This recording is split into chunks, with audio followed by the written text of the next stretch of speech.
Hello guys and welcome back to the channel, where today guys I'll be showing you how to turn off notifications in the Goat app. Now guys, the first thing that you actually need to do is go to the App Store and download the Goat application if you already do not have it. Then you just need to go and log into your profile. But guys, if you do not have one, you can always go and register to Goat.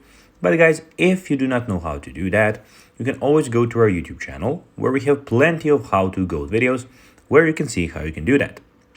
Now guys, that we got that out of the way, let's see what we actually have in front of us here.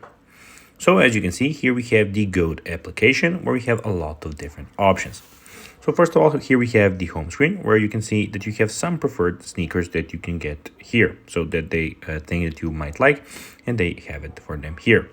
Up here, as you can see, you have the calendar, you have the futurism, you have the calendar, and you have the futurism, as I said.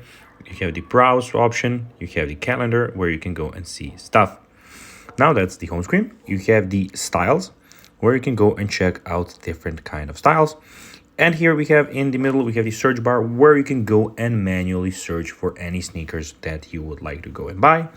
And we have the sell option where you can go and request to sell. So you can complete and submit the form below and sell some of your sneakers. And here you have your profile where, of course, you have everything about your profile.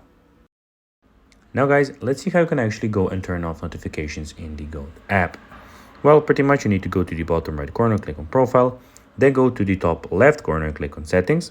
After that, you go to the notification, which is here, as you can see, and here you can go and cancel all the notifications if you.